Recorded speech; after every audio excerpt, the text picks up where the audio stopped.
All right, good morning, everybody. Today is Daf Ayin Daled in the Maseches Bava Kama.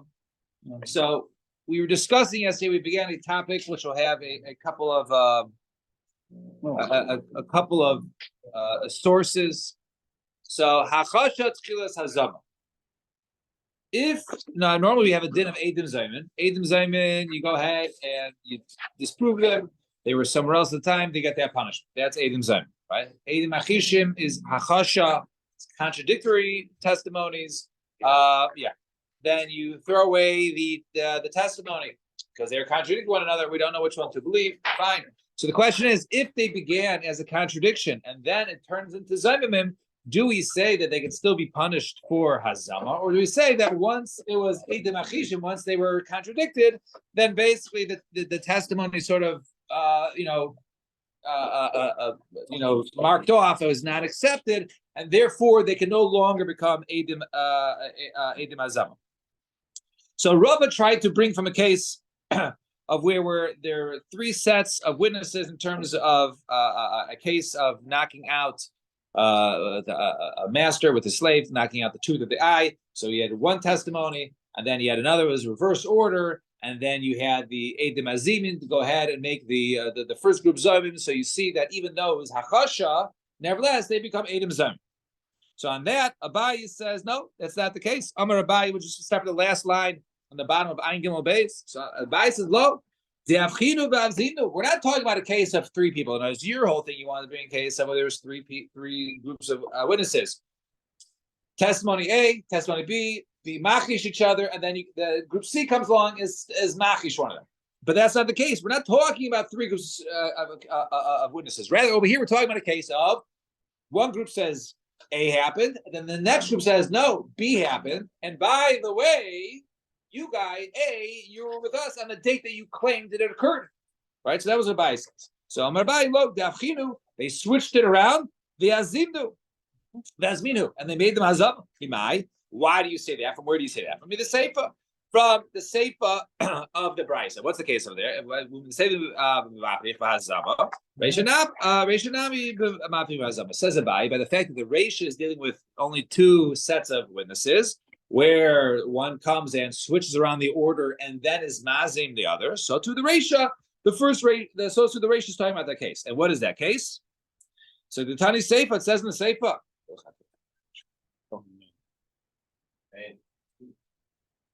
So it says Reishanami. So he says the Tani Seifa. The Seifa says Meidanu Esishponi, Meidino Esishponi, Shehipil Eshem Avdom B'Simasin. Two people testify, and the Ayin Daled Amar Aleph we just started. The two people testified that a certain person that he knocked out his slave's tooth. And then he blinded him. Shaharei ha'eved amichem. And then the Eved agreed with him. The Nimsu Zaymim, and it turns out they're the Zaymim, the Shalom Demei Ayin Lara. So they pay the value of the eye to the Rab, but to the master. Because over there, right, what's the case of it? Now, hey chidam, right? So hey chidami. So he said like this. If we're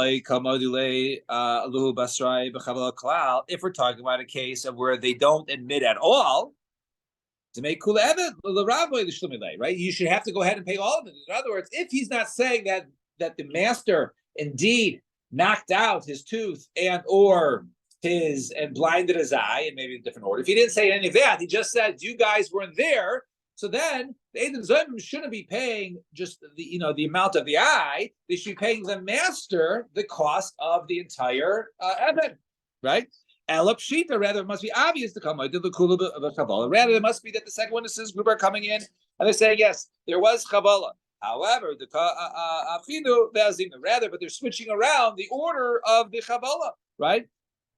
They're saying that that the order was mixed around, right? There wasn't that first they knocked out the eye and then the tooth, and therefore you'll have to go ahead and pay the tooth, right? So therefore they have to go ahead and they pay the owner who they tried to have him lose the value of the eye. They have to go ahead and pay him. That was the same. Now, I mean, the Gemara points out what is the case over there when the second group comes and says when did it occur? If they're going ahead and say, hey, that the guy testified that the Edim Zayman, the ultimate Edim Zayman, they testified that it happened on Monday. Idka b'achroi hani basrai. And if they said no, that it occurred afterwards, no, you guys are lying. It didn't happen on Sunday. Rather, it happened on Tuesday, right? So Lamaisa, nevertheless, but when they testified on Sunday, she paid the whole entire amount, not just the payment, the loss of difference in value between the eye and the tooth. Rather, because as of Sunday, right, Sunday, January 1st, he didn't knock anyone out yet. He only knocked out his tooth on the 3rd. So he should pay back the whole thing. Right? So he doesn't know. Ella, rather, what are we talking about? They said, no. How could you guys testify on Monday that you knocked out a tooth? That's a great America. Rather, he knocked out the tooth. It was on Sunday. On Sunday. So therefore, by the time that these people falsely testified that he knocked out his tooth, he already did knock out his Evet's tooth, where he was supposed to set him free. And so must be that these people said no. The second group, who the Eidim Mazibin, they were the one who said that it happened earlier. And nevertheless, also you can't even say, let's say it was before where they didn't go to court yet, because they should have to go ahead and reimburse the owner because he wasn't obligated to free his Evid yet. So therefore, really, these Eidim Zomim should have to go ahead and pay the full value. Rather, we must be talking about a case of where they're already Amad B'din. Fine. Couldn't you say that maybe the Eidim just got confused with which day of the week it was? I mean, any case of Eidim Zayman? I mean, the base obviously goes through to confirm, the date of when it occurred. Right? There was no confusion. So otherwise, yeah, an economy. If there was something that they weren't sure about, right? They sure was a day 100% sure, then technically, then they would get up. They wouldn't even accept their testimony.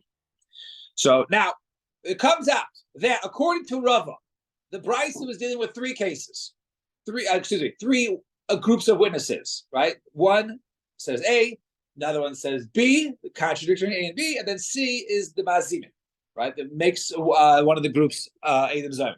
According to Abaye, no, the Brisa is only talking. It's not a proof for Hachashet Chilas Hazama, because the same group that is being machish is also the one that's being mas. Now, let's go back to Rava, who said we're talking about a case of three groups. So Amarle Ravacha, it gets difficult to like the bottom of the page. So this is very difficult stuff. So Amarle Ravacha braid the Ravika Ravashi. So Diuka the Rava Mehecha. Where does Rava know that we're talking about three cases? If you're saying that the fact that the Reisha, the Brisa is 3. So Reisha, in the case of the Reisha, right, is it the middle witnesses are coming that they're being contradicting? So Kevan the Eloi Mizamni, Sedusa Kavase Kaima. In other words, the second group, they're the ones who become the Zomim, right? So if they don't become Zomimim, now remember, in the second group, so the first group says you owe them for the eye. Second group comes and says, no, you did the eye first, you owe them for only the tooth, right? So if that's the case, so it's not really contradictory. Why is that? Because the Dina, they're saying, the second group is saying they use the wrong order. You only owe $100, right, for to knock out the tooth, as opposed to $1,000. So what are they trying to obligate? $100. So Lamaisa, they're agreeing with the first group. Yes, because the first group is saying you owe $1,000 for the eye. The second group is saying you owe $100 for the tooth. So Lamaisa, the second group is not really being contradicted, because the second group is saying you owe $100, and okay, he owes $1,000, but 100 is part of 1,000. So we didn't really say anything wrong. He still owes the money. Hilkach, therefore, right? Therefore, it's only the first group that is really being contradicted. It's not the second group, because the first group says 1,000 and not, right? No, it's not. They have an extra 900, right? But the 100, everybody agrees with the 100. He owes at least 100. So therefore, the first group is not the hachasha. So therefore, you can't say that is the scenario in this case, right? Because the middle one is not being hachasha at all. Samarlei. So therefore, how does Rava bring his proof from the three of the Reisha? Samarlei. Rava Saver, no, be the Reisha b'shalosh kitos, Seifa nami b'shalosh. No, right? The Daik Seifa. And therefore, he says, no, by the fact that the Reisha is three groups, the Seifa is also three groups, and therefore the proof of Hakash Ketzama is really from the Seifa. Kigon. What's the case over there? Two people come and say, he knocked out his tooth and then he blinded him. In other words, he owes his slave the value of the eye.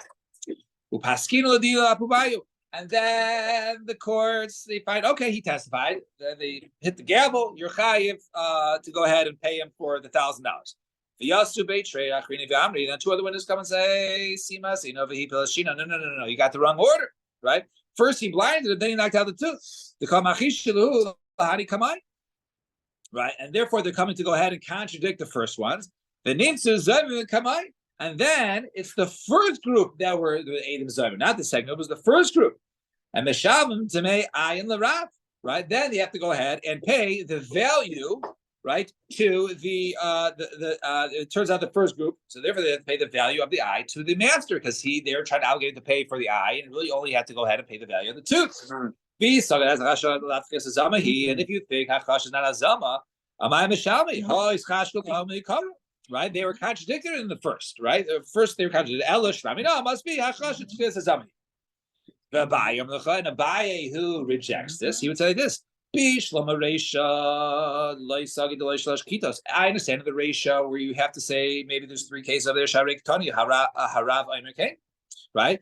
He says, no, that the master admitted to one. So it sounds like there was two groups, and the master agreed with one of the groups. So therefore, it makes sense that there's two groups, and the third group is Mazivim. Sharia, because it says over there, Ella Seifa, but why do you say the Seifa? Lamali, Shleshkit is why three. So why? Because it says Sharia Eved Omer came, because it says the slave, the Eved Omer came. Eved Koldu Meimar Amar, right? The Nichale, the Nibin Becheros, right? The Eved will say anything. He doesn't necessarily need two groups of witnesses to say that, right? If there's the master has one says you owe 1,000, one says you owe 100. Okay, he's going to jump out to the 100. But in the case of the Eved, he doesn't care what they say. Even when one group says he knocks out the tooth, or then the eye, or the eye, then the tooth, he doesn't care about the payment, right? He just wants to go free. So therefore, he'll agree with anybody, right? So therefore, and that's the reason why Abaye says that case. Maybe we're only talking about two groups. So Masked Reb Zera, Ema, let's just suggest, right? Simas Eino. So that was the proof in that case. So we ended up, there was only Rava held it was a source. So Masked Reb Zera, Ema, Simas Eino, Nepek V'cheres. To the page. So let's say if you knock out his eye, the luck is that he go free. He goes out with his eye. He pilashina, if he knocks out his tooth, then he goes free from the tooth. Simas Eino, but he pilashina. But let's say a case where he knocks out his eye and his tooth. Maybe it just means he goes free. You go double free, right? You don't get extra money. Since both happened, you go free. There's no money payment. Where do you see that there should be a monetary payment for the second one? Right? That's been the assumption till now. So the pasuk says tachas eino v'loy tachas eino v'shino. It says the pasuk says in lieu of tachas in place of the eye, but it doesn't say in lieu of eino v'shino. Tachas shino, and in place of his tooth, he is set free. V'loy tachas shino of eino. It doesn't say both together. So therefore, that even just one, therefore the other would be a monetary payment. And you could actually use our case in our Mishnah as a source for hachashat chesasamahi. What's the case? So what was the case? Our Mishnah if two people testify that a person stole, and then the same two people testify that he shechted and sold it, but it turns out they were liars. They have to go ahead and pay it off. So my lav, what's the case we're talking about? First they went ahead and he testified that he stole. Then they went and he testified and says, by the way, next day not only did he steal, but we also saw him shech. But who's Moal Geneva? Then they become Zayman for the Geneva. Turns out they couldn't need, like they claimed the theft on Sunday because they were somewhere else. And then not only that, then witnesses came and says, oh, by the way, you claimed that Monday you shechled and sold it. You couldn't have seen it on Monday because you were with us on Monday.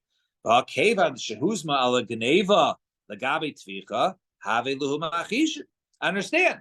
once you testify that on Sunday he couldn't have stolen it, he couldn't have witnessed the theft, so therefore those people are basically contradicting the fact that the guy saw him shech the stolen animal on Monday. Why? Because it was never stolen. There is no shechita that occurred on Monday.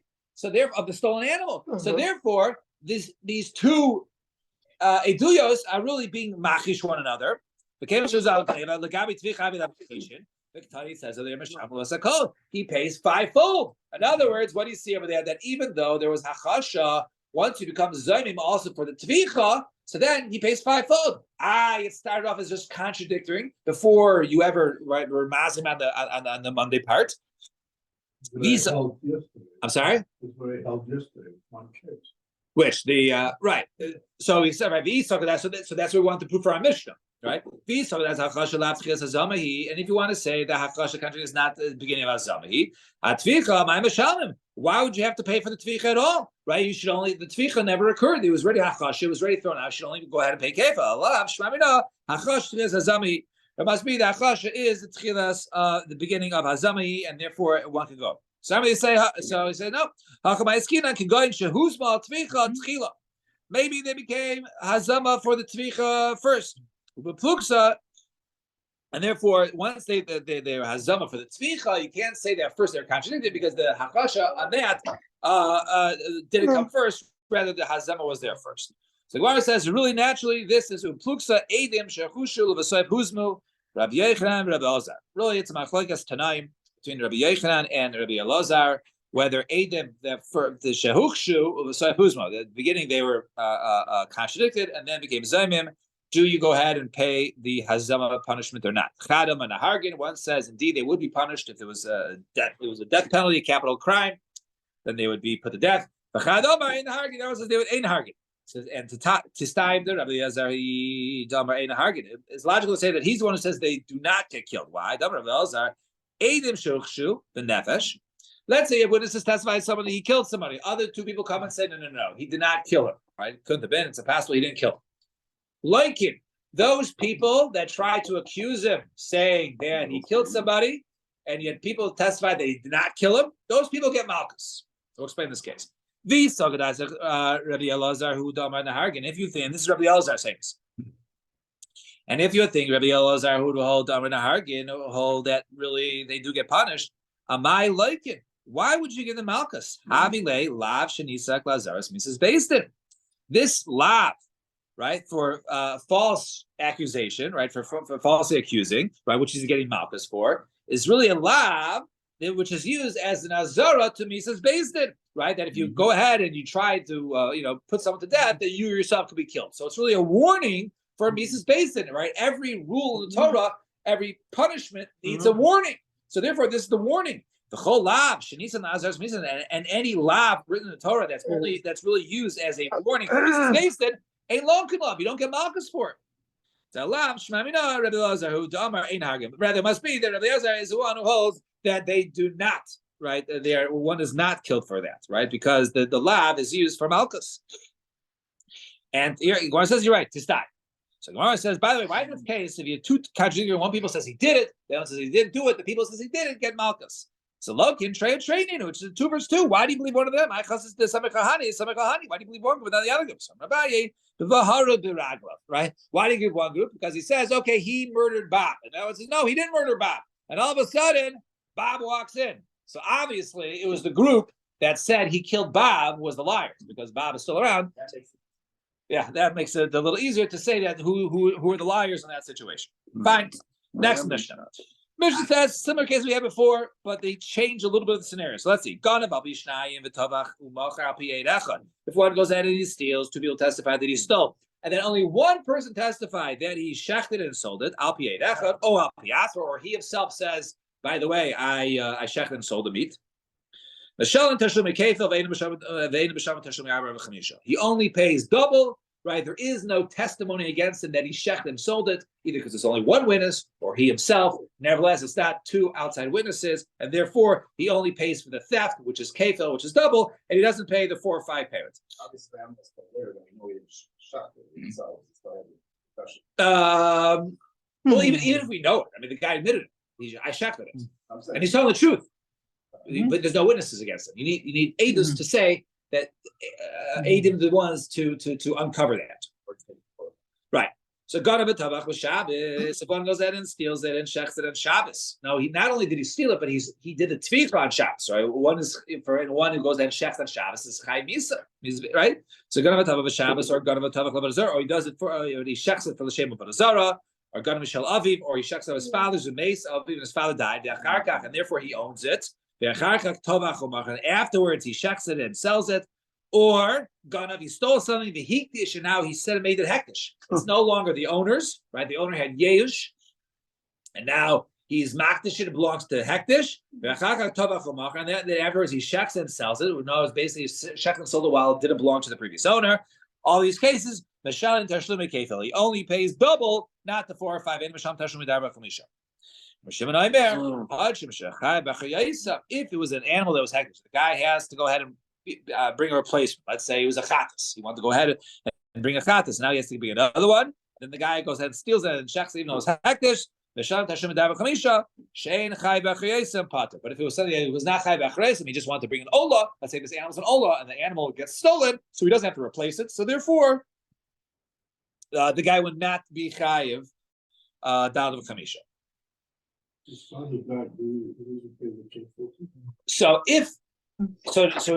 that case, him and his brother, he was split. So this is what we had before. We had the case of, let's say you're not paying the full kefil, right? So, then you pay it themselves, right? Then you pay it themselves.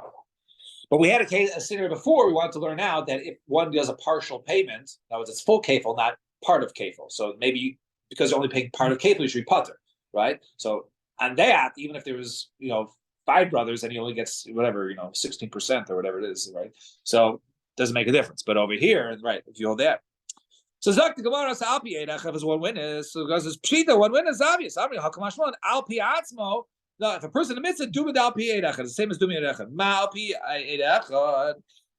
If one witness testifies that he shechted and insulted, and Kiyasa Eidach, and another witness comes and says, I actually saw the same thing. So then Mitzaref Bahade, so then he could join up with him, Mechayiv, and therefore it'd be Mechayiv. So Alpi Atzmanami, so too if he admits it, he also aid him. And witnesses come afterwards and says, hey, first he admits it, says, I did it. And the witnesses come later on and say, hey, he shechted and sold it. Mechayiv, he is chayiv.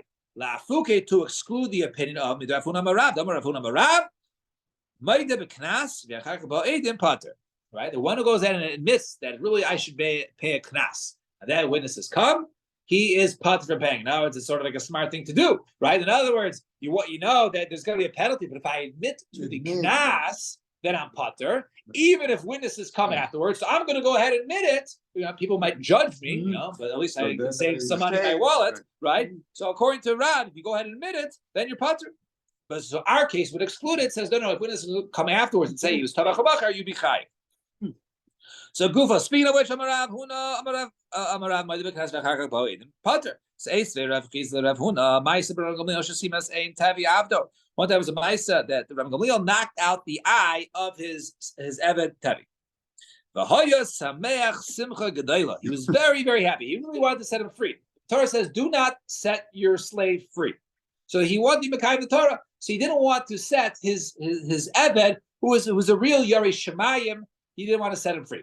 But accidentally, he knocked out his eye, right? And he has to set him free. So he was happy that now he has the opportunity to be a full year. So Matzah Rabbi Shua, he found Rabbi Shua, Samalo, you don't know that my Eved went out to Chayus, Samalo. So he says, Lama. So he says, why? What happened? Samalo, he says, I knocked out his eye accidentally, right? Amalo, right? Your word is nothing. By you saying that happened, he doesn't go free. Why? Shekfar ein lo edim. There's no witnesses here. You need witnesses that he knocked out because setting your eved is a knas. It's like a knas, a penalty. You have to set him free. The damage is only $100. I knocked out his tooth. The damage is $100, but he's worth $5,000. So it's a knas that the owner loses $5,000 for damage of $100. So it's a knas setting free. So this is like a knas that only you knew about. It's like you admitted it. There's no witnesses here. Mashma. But had there would have been witnesses who come and says they did it even after he admitted it, chayiv, he'd be chayiv to set him free. So what do you see over there? That even one who is modeh b'knas, If witnesses come afterwards, you're still chayiv in that knab. Right. Right. So you should be fine. What you learn from here, that might be knas afterwards Adam come chayiv. You should be chayiv, and the only reason here is because witnesses didn't come. You don't have witnesses, but if you had witnesses, you would go free. Shani Rabbi Gamliel, the life b'fnei basin. In other words, his admission wasn't done in front of a basin. It's only the admission in front of the basin that qualifies later on whether to pater from that knas. So where it says, the life b'fnei basin, I did it. Rabbi Yeshua av basin havi, but you just said in front of Rabbi Yeshua. Rabbi Yeshua is the av basin, so it's like you said in front of basin. So our answers. Shaloi bebasin happy. Okay, right? It did not occur in the basin, therefore it doesn't technically count as something that was going on in basin. And I assume that this Maisa continues. So Hashem will